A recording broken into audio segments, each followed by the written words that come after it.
Hollywood writers and studios are restarting negotiations today, nearly 5 months after the writers' union went on strike. The union's calling for many changes in the industry, including increased pay, better residuals and staffing, and assurances on artificial intelligence. So let's take this to our group chat. Business reporter Alexis Christoforous, ABC News contributor, senior entertainment reporter at ESPN's Anscape, Kelly Carter, and strike captain and WGA award-winning comedian and writer on The Daily Show, Nicole Conlon, are all here with us to discuss. Thank you all for coming on.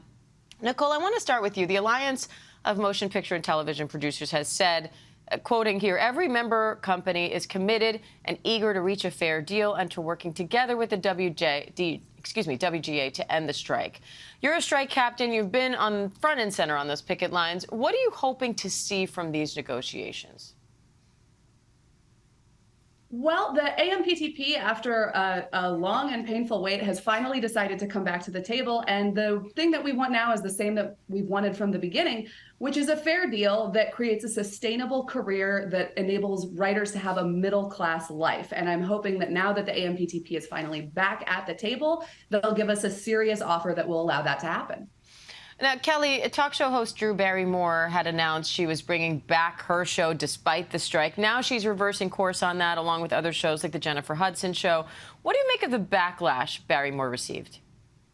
Yeah, I mean, I think that this is serious business and that the talk show hosts are really wanting to be respectful of what's happening. You know, Drew Barrymore, very early in the gate, she was supposed to host the MTV Awards earlier this year and then backed out in solidarity and support of the writer's strike. So I think a lot of people were confused about the decision to go forward with this new season. And so after that backlash, she obviously recanted, so did other talk show hosts.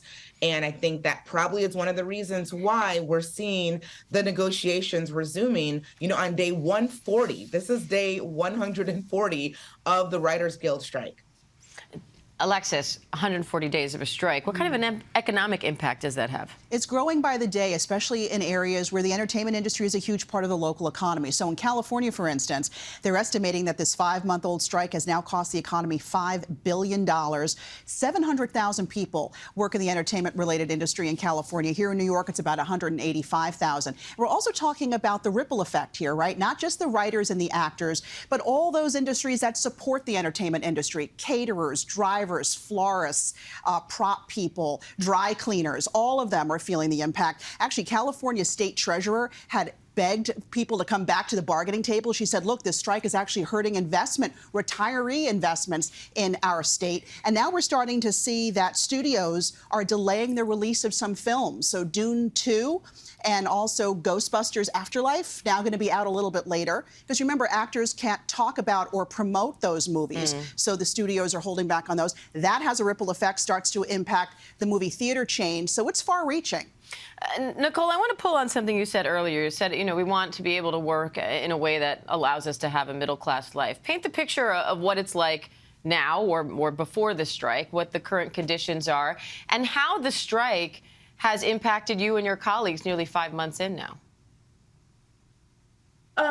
You know, when we talk about being able to have a middle-class life, we mean being able to have one job and affording to pay our rent and put food on the table with that one job. I can tell you that between jobs before, I've gone 1.5 years, 2 years, a long time where I've had to sustain myself with other kinds of work. The changes that we're asking for the AMPTP would allow us to work a job that is like any other job where we can afford health insurance. The reason that we've been able to stay on strike for as long as we have is that the AMPTP has trained us to go a long time without work, which we shouldn't have to do. We're really excited that we're back at the table, and we're hoping that they're finally going to give us a fair offer that allows us things like maintaining our health insurance without fearing that we're not going to have enough days worked, that allows us to have a pension fund, which are things that are rapidly disappearing in America. These are the kind of things that we're fighting for.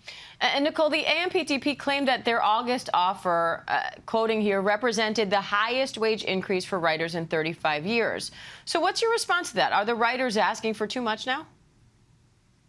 I think the WGA negotiating committee in their response used a really good turn of phrase, which is the offer was neither nothing nor nearly enough.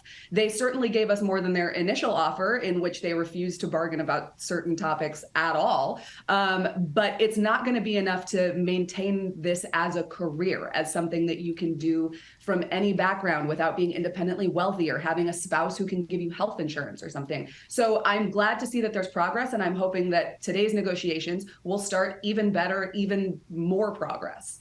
Now, Kelly, some celebrities and actors are coming together to help out the work writing staff, trying to cushion the blow. And the impact here, obviously, as Nicole was painting the picture and as Alexis said, has been huge, not only on the people striking, but a larger fallout.